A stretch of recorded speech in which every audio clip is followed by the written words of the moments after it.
बिस्मिल्लाहिर्रहमानिर्रहीम। Welcome to MBBS pulse. आज हम पैरासाइटोलॉजी का जो है वो एक मेन पैरासाइट जो है वो पढ़ने लगे हैं, वो है टीनिया सोलियम। अब जो टीनिया सोलियम है ना, इसका जो दूसरा नाम होता है वो हमारे पास होता है पोकवाम। अब जो इसका दूसरा नाम पोकवाम होता है, और जो आगे जो इसकी कैटेगरी होती है ना, जिस कैटेगरी से ये बिलोंग करता है, वो कैटेगरी हमारे पास होती है प्लेटी हेलमिंथिस। जो प्लेटी हेलमिंथिस होते हैं ना, प्लेटी हेलमिंथिस जो है वो इनको हम लोगों ने दो क्लासेस होती हैं उनमें डिवाइड किया होता है। जो प्लेटी हेलमिंथिस होते हैं ना, उनमें एक जो है वो सिस्टोड्स होते हैं और साथ में जो है वो हमारे पास ट्रेमाटोड्स होते हैं। अब जो टीनिया सोलियम होता है वो एक सिस्टोड होता है, तो इसकी वजह से जो है वो इसमें हम लोगों ने देखनी होती है कि इसमें डिजीज़ जो है वो कौन कौन सी काज करता है। अब जो ये डिजीज़ काज करता है ना, अगर तो इसको अडल्ट फॉर्म में देखा जाएगा, तो जो अडल्ट फॉर्म होती है उसमें इसने कौन सी चीज़ करनी होती है, टीनेसिस करता है। लेकिन जब भी इसका जो है वो लार्वा देखते हैं, तो जो लार्वा होता है उसने सिस्टिस सर्कोसिस करना होता है। आगे जो है वो इसकी अब इंपॉर्टेंट प्रॉपर्टीज़ देखनी है। इंपॉर्टेंट प्रॉपर्टीज़ में टीनिया सोलियम जो है उसको आइडेंटिफाई जो है वो हम लोगों ने करना होता है। एक इसके पास जो मेन स्ट्रक्चर होता है वो इसका स्कोलेक्स होता है। अब जो स्कोलेक्स होता है, इसके पास जो स्कोलेक्स होता है, इसमें जो है वो 4 सर्कल्स होते हैं और जो सर्कल ऑफ हुक्स होता है एक। अब आगे जो है वो इसको जो स्कोलेक्स और प्रोग्लैटिड्स होते हैं ना, इसको जो फिगर है उससे भी एक्सप्लेन करूँगी, लेकिन पहले जो है वो आप लोगों ने इसके जो स्ट्रक्चर्स जो प्रेजेंट होते हैं उनको देखना होता है। अब जो स्कोलेक्स होता है ना, वो एक इसका राउंडेड हेड होता है, जो आगे जाकर मैं आपको फिगर में बताती हूँ। इसमें जो है वो मेन हम लोगों ने पढ़ लिया है कि इसमें जो है वो 4 सर्कल्स होते हैं, और वो पार्ट किसका होते हैं, वो स्कोलेक्स होता है उसका पार्ट होते हैं, और साथ में जो है वो इसके पास सर्कल ऑफ हुक्स प्रेजेंट होती हैं। आगे इसका जो है वो ये राउंडेड हेड था। आगे हम लोगों ने अब इसकी बॉडी को देखना होता है। जो इसकी बॉडी होती है उसको जो है वो हम लोग प्रोग्लैटिड्स कहते हैं, और जो प्रोग्लैटिड्स होते हैं इसके पास काफ़ी ज़्यादा जो है वो सेगमेंट्स प्रेजेंट होते हैं। अब जो इधर लिखा हुआ है, इसमें ये लिखा हुआ है कि जो इसके पास जो प्रोग्लैटिड्स होती हैं उसमें जो यूट्राइन ब्रांचेस होती हैं वो 5 to 10 जो है वो प्राइमरी यूट्राइन ब्रांचेस जो है वो इसमें प्रेजेंट होती हैं। नेक्स्ट जो है वो इसके एग्स को देखना है। तो जो एग्स होते हैं ना, वो इसके माइक्रोस्कोपिकली जब हम उसकी जो अभी तो हमने पहला पैरासाइट टीनिया सोलियम पढ़ने लगे हैं ना, उसके बाद जो है वो हम लोग टीनिया सेचनेटा और साथ में अकाइनोकोकस स्पीशीज जो है उसको पढ़ेंगे। तो जो इसके एग्स होते हैं वो उनकी जो अपीयरेंस होती है वो इसके सेम टू सेम वैसी होती है जैसे कि जो है वो टीनिया सेचनेटा की होती है और अकाइनोकोकस स्पीशीज होती है उसकी होती है। अब ये जो दो, अब नेक्स्ट वीडियो जो है वो टीनिया सेचनेटा और साथ में अकाइनोकोकस स्पीशीज जो है वो उस पर बनाऊंगी, फिर आप लोगों को जो है वो ज़्यादा क्लियर हो जाएगी। अब जो मैंने इसकी इंपॉर्टेंट प्रॉपर्टीज बताई थी, उसमें जो है वो मैंने आप लोगों को बताया था कि एक इसके पास जो होता है वो स्कोलेक्स होता है। तो अगर आप लोगों ने स्कोलेक्स देखना है तो वो जो है वो ये होगा, ये पूरा का पूरा जो है वो स्कोलेक्स है। जो ये स्कोलेक्स एक राउंडेड हेड होता है, तो ये स्कोलेक्स है। अब जो स्कोलेक्स होता है ना, उसमें मैंने आप लोगों को बताया था कि इसके पास जो होती है ना वो सकर्स प्रेजेंट होंगे और साथ में जो है वो हुक्स जो है वो प्रेजेंट होंगे। अब देखो, अब जो ये जो एरोस है ना वो इंडिकेट कर रहे हैं कि जो हमारे पास ये वाला जो एरो है, ये हमारे पास इंडिकेट कर रहा है कि जो ये इसकी स्कोलेक्स है, और जो ये वाला जो है वो ये इसके हुक्स है। नेक्स्ट आगे प्रोग्लॉटिड्स को पढ़ा था। जो प्रोग्लॉटिड्स होती है ना, वो हमारे पास जो है वो ये वाला स्ट्रक्चर प्रेजेंट होता है। जो ये पूरी की पूरी जो ये वाली बॉडी है इसकी, ये प्रोग्लॉटिड्स शो कर रही है। अब इसमें कहता है कि जो टीनिया सोलियम जो फिगर टीनिया सोलियम होता है, इसमें स्कोलेक्स होता है एंड सेवरल प्रोग्लैटिड्स होते हैं। मैंने स्कोलेक्स का भी आपको बता दिया, प्रोग्लैटिड्स है उसका भी बता दिया। अब जो हमारे पास प्रोग्लैटिड्स थे, इसके पास जो है ना वो 4 सर्कल्स थे, तो मैंने सर्कल्स जो है ना उनके बारे में भी जो है वो आप लोगों को बता दिया। तो जो ये वाला स्ट्रक्चर होता है, ये इसके पास जो है वो उसके सर्कल्स होते हैं। नेक्स्ट जो था, आगे कहता है कि आगे देखा जाए तो इसमें जो है वो हुकलेट्स प्रेजेंट होती हैं। तो जो हुकलेट्स जिस एरो के साथ जो है वो इसकी इंडिकेशन हो रही थी, वो ये वाले इसके हुकलेट्स थे। जो ये है वो इसके जो है वो हुकलेट्स होंगे। नेक्स्ट उसके बाद आगे जो है वो प्रोग्लैटिड्स है। प्रोग्लैटिड्स की एक सेगमेंटेड बॉडी होती है, जो कि जिसको अगर हम लोगों ने इंडिकेट, जो प्रोग्लैटिड्स होती हैं वो इसकी जो है वो सेगमेंटेड बॉडी थी, जिसको अंदर जो है वो यूटेन ब्रांचेस जो है प्रेजेंट थी। नेक्स्ट मैंने आप लोगों को एक्स के बारे में बताया था। जो इसके एक्स थे उनकी जो अपीयरेंस थी वो जो है वो जिसकी जो अपीयरेंस थी वो सिमिलर थी टीनिया सेचिनेटा और जो ओकाइनोकोकस थे। तो उन दोनों के साथ जो थी वो इसकी अपीयरेंस जो है ना वो सिमिलर थी।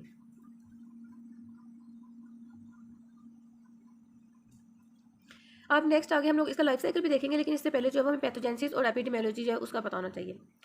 फर्स्ट ऑफ ऑल जो अडल्ट स्टेप, अब दो तरह की मैंने आप लोगों को फॉर्म बताई थी कि अगर एक अडल्ट फॉर्म होगी और दूसरी जो है लार्वल फॉर्म होगी। अब जो अडल्ट फॉर्म होता है ना, उसने फर्स्ट ऑफ ऑल जो है वो इंटेस्टाइन वॉल होती है उसके साथ जाके अटैच हो जाना होता है, जिससे जो है वो लिटिल डैमेज होगा। उसके बाद आगे जो ये पहले अडल्ट फॉर्म। अब दूसरी जो फॉर्म मैंने बताई थी वो आप लोगों को लार्वा बताया था। जो लार्वा जो सिस्टर सर्काई होता है, ये जो है ये बड़ा हो जाता है। स्पेशली अब कहाँ पे ये हो सकता है, ये जो जब ये लार्ज होगा तो वो स्पेशली जो अगर स्पेसिफिक कोई ऑर्गन देखा जाए तो वो इसमें जो होता है वो ब्रेन होता है। वहाँ पे जो है वो ये जो स्पेस ऑक्यूपाइंग लेयर्स होते हैं ना, उसकी फॉर्म जो है ना उसको इंडिकेट कर रहा होता है।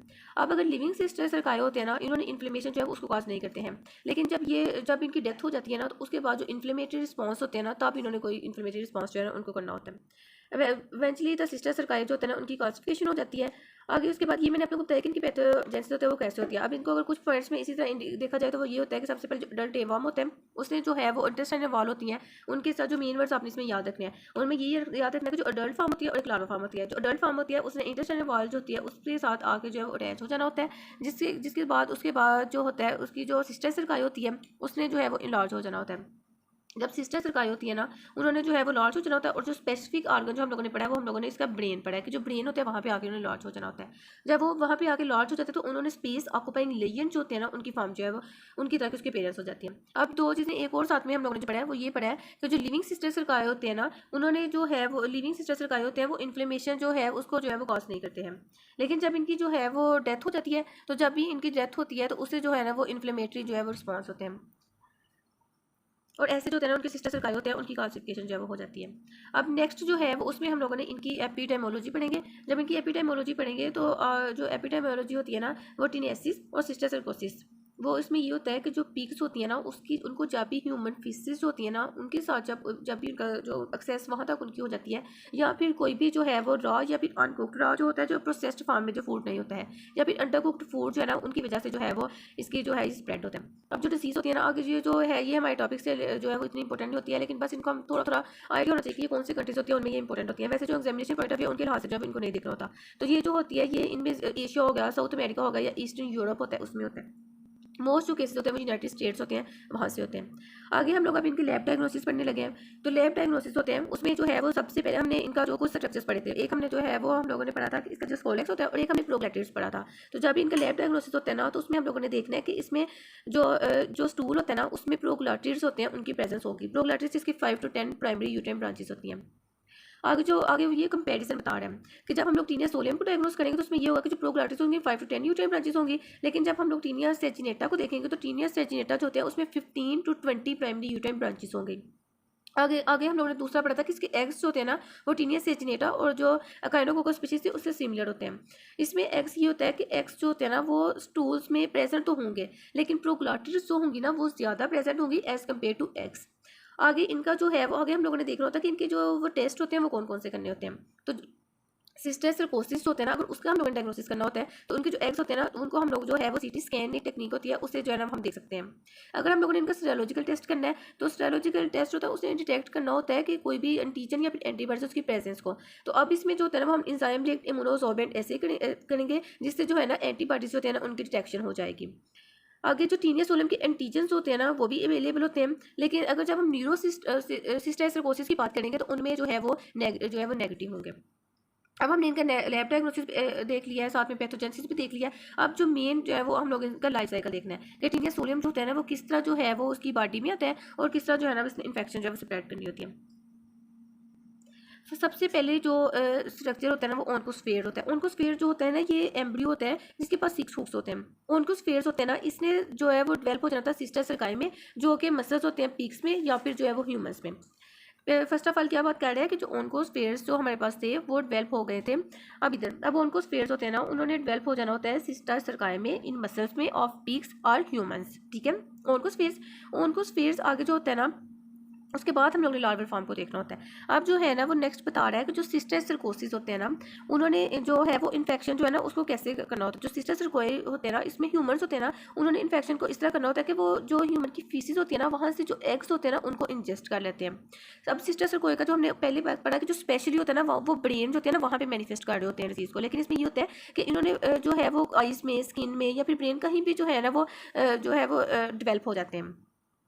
नेक्स्ट फॉर्म जो होती है ना, अब हम लोगों ने कहा कि ये पहले तो हमने पीक्स को देखना है कि पीक्स जो है ना उनमें कैसे जो है ना वो डेवलप कौन से मसल्स के पीक्स होते हैं उसमें मसल्स में जो डेवलप हो जाता है ओनकोस्फेयर्स। अब नेक्स्ट हम लोग देखने कि जो ह्यूमंस होते हैं ना वो कैसे इन्फेक्शन जो होते हैं ना उसको अक्वायर करते हैं। तो जो हमारे पास ह्यूमंस होते हैं उन्होंने इन्फेक्शन जो होती है ना उसको क्या करना होता है कि वो कोई अंडर कुक्ड या कोई हमारे पास रॉ फॉर्म में जो फूड होता है ना उसको जो है वो इंजेस्ट कर लेते हैं। जब ह्यूमंस उन फॉर्म को इंजेस्ट कर लेते हैं तो जो हमारे पास स्कोलेक्स होता है ना उसमें आके इंटेस्टाइन्स होते हैं उनके साथ अटैच हो जाना होता है। बाद में इंटेस्टाइन्स जो होती हैं उसमें इसने एडल्ट जो होते हैं ना उसकी फार्म जो है वो उसकी फार्म में आ जाता है। बाद में जो हमारे पास एग्स होते हैं ना या फिर जो प्रोग्लॉटिड्स होते हैं उन्होंने जो है वो फीसिस होती है ना उन्होंने उसमें आ जाना होता है और फीसिस से आगे जो है वो इन्वायरमेंट होता है उसमें पास कर जाते हैं। अब जो हमारे पास एम्ब्रियोनेटेड एग्स होते हैं या फिर जो हमारे पास प्रोग्लॉटिड्स होते हैं इन्होंने जो है वो उनको जो पहले हम लोगों ने क्या करा कि ह्यूमंस होते हैं उन्होंने इंजेस्ट कर लिया था अंडर कुक्ड फूड को।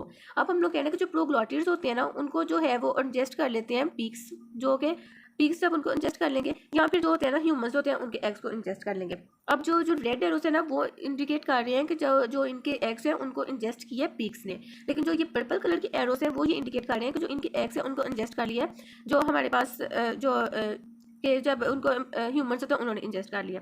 उसके बाद जो नेक्स्ट स्टेप्स होना है उसमें ये होना है कि जो ओन्कोस्फेयर्स होते हैं ना उन्होंने जो है वो हैच हो जाना होता है, इंटेस्टाइनल वॉल जो होती है उनको पेनिट्रेट करेंगे और जो मसल्स होते हैं ना पीक्स के या ह्यूमंस होते हैं वहाँ पे सर्कुलेट होना शुरू हो जाएंगे। फिर दोबारा साइकिल रिपीट होगा और दोबारा जो है वो ओन्कोस्फेयर्स होते हैं ना वो डेवलप हो जाएंगे इनटू सिस्टर सर्काया इन मसल्स ऑफ पीक्स या आर ह्यूमंस। अब इसको मैं जो है ना कुछ जो है वो 1 मिनट में दोबारा डिवाइस कर लेती हूँ कि किस तरह पूरा का पूरा साइकिल चलेगा। सबसे पहले क्या कहता है जो ओन्कोस्फेयर्स होते हैं ना उन्होंने डेवलप हो जाना होता है जो हमारे पास पीक्स या फिर ह्यूमंस होते हैं उनके मसल्स में।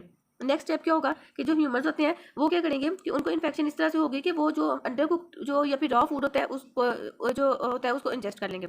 ये वजह कि इसको जो है ना पोक टेप फॉर्म जो है वो भी कह सकते हैं। जिस कोलेक्स होता है वो इंटेस्टाइनल वॉल होते हैं उसके साथ अटैच हो जाएगा, वहाँ पे आकर जो होता है ना वो अडल्ट जो फॉर्म होती है उसमें जो है वो अपीयर होना शुरू हो जाएगा। बाद में जो प्रोग्लॉटिड्स थी या फिर जो एग्स थे वो फीसिस में चले गए थे और वहाँ से इन्वायरमेंट जो है वहाँ में पास कर गए थे। अब जो आगे जब वो इन्वायरमेंट में पास करते तो आगे जो एम्ब्रियोनेटेड एग्स या फिर प्रोग्लॉटिड्स होते हैं ना वो या तो उनको पीक इंजेस्ट कर लेते हैं या फिर जो होता है उनको जो हमारे पास ह्यूमंस होता है वो इंजेस्ट कर लेते हैं। उसके बाद जो ओन्कोस्फेयर था वो हैच हो जाएगा। जब ओन्कोस्फेयर जो था वो हैच हो जाएगा तो वो इंटेस्टाइनल वॉल होते हैं वहाँ पे आके अटैच कर लेगा। अब जो मैंने फर्स्ट स्टेप देखा था वो ये हुआ था कि ओन्कोस्फेयर होते हैं वो मसल्स में डेवलप हो गए थे, तो वैसे ही कहता है कि वो जो पीक्स और ह्यूमंस होते हैं उनकी मस्कुलेचर जब वहाँ पे चले जाते हैं। ये सारा का सारा जो था वो टीनिया सोलियम का लाइफ साइकिल था। अब उसके बाद आगे जो था ना ये वो सारी की सारी चीज़ें जो फिक्र में हमने देखी हैं तो इनको मैं आप लोगों को सारा ऊपर एक्सप्लेन कर चुकी हूँ, इस वजह से आप इसको एक दफ़ा रीड कर लें। बाकी सारी की सारी लाइन्स वही हैं जो मैंने लाइफ साइकिल में पहले आप लोगों को बता दी हैं।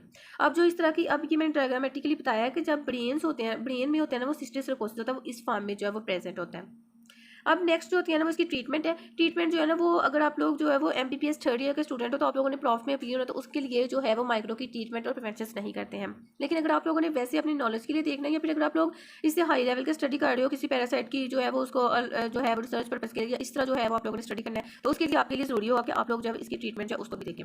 अब जो है वो हम लोगों ने जो इसकी जो ट्रीटमेंट होगी ट्रीटमेंट इंटेस्टाइनल वॉर्म्स के लिए वो एक ड्रग है जो कि हमारे पास कौन सा ड्रग है वो ड्रग है प्रेजिक्वेंटल। प्रेजिक्वेंटल जो है वो ड्रग है जिसको जो है वो हम लोग इसकी ट्रीटमेंट जो है उसके लिए देते हैं।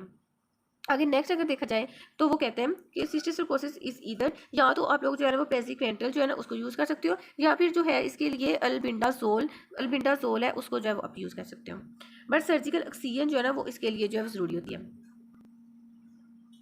नेक्स्ट आगे जो है वो इसकी प्रिवेंशन है कि अगर आप किसी को मतलब कि अगर सिस्टिक सर्कोसिस या टीनियासिस हो गया तो कि अगर होने से पहले उसके लिए कौन सी ऐसी मेजर्स होते हैं जो हम लोग जो है वो यूज़ करेंगे तो जो है वो हम इससे जो बच सकते हैं। तो वो मैंने आप लोगों को पहले बताया था कि ये ऐसा फूड खाने से होता है जो अंडर कुक्ड होता है। तो कहते हैं कि इसके लिए ज़रूरी होता है कि आप फूड जो है ना उसको अच्छी तरह से कुक कर लो और साथ में जो वेस्ट फॉर्म होती है ना क्योंकि ये फीसिस होते हैं उनके जैसे पेट होता है तो उनको अच्छी तरह डिस्पोज ऑफ करो ताकि पिग्स जो होते हैं वो इस फूड को इंजेस्ट ही ना कर सकें। आगे जो इसकी प्रिवेंशन होती है ना अब उसमें ये होता है कि जो पेशेंट होती है ना उसको जो है वो प्रिवेंट करो ऑटो इन्फेक्शन से। अगर किसी को हो गया तो उसको इन्फेक्शन से जो है वो उसको प्रिवेंट करो या फिर जो उसकी प्रॉपर हाइजीन है उसकी जो है ऑब्जर्वेशन रखो। जिससे हैंड वॉशिंग जो है वो आप लोग बार बार अपने हाथ धो या फिर फूड्स होता है ना उसको जो एग्स होते हैं ना उसके साथ कंटेमिनेट जो है वो ना होने दो। बस अब ये जो पैरासाइट्स है वो यहाँ तक किया इसकी मैंने जो है वो आप लोगों को हर चीज़ बता दिया है। सबसे पहले मैंने आप लोगों को बताया कि ये डिजीज़ कौन सी कॉज करता है, उसके बाद आगे मैंने आप लोगों को इसकी पैथोजेनेसिस बताई है, क्लिनिकल फाइंडिंग्स बताई है, देन मैंने आप लोगों को इसका पूरा का पूरा लाइफ साइकिल बताया है, फिर उसके बाद मैंने आप लोगों को ट्रीटमेंट और प्रिवेंशन बताई है। उम्मीद है कि आपको इस सबकी जो है वो समझ आ गई होगी। अब जो है वो आगे से जो ज़्यादा इन्फॉर्मेशन जो है वो उसके लिए मैं आपको आगे नेक्स्ट वीडियो में पैरासाइट्स पढ़ाऊँगी, सब कुछ बताऊँगी। तो आप लोगों ने चैनल को सब्सक्राइब कर लेना है और जो आप लोगों ने बेल आइकन है उसको भी प्रेस कर लेना है ताकि मज़ीद नोटिफिकेशन आप तक पहुँचती रहें। अल्लाह हाफिज़, थैंक यू।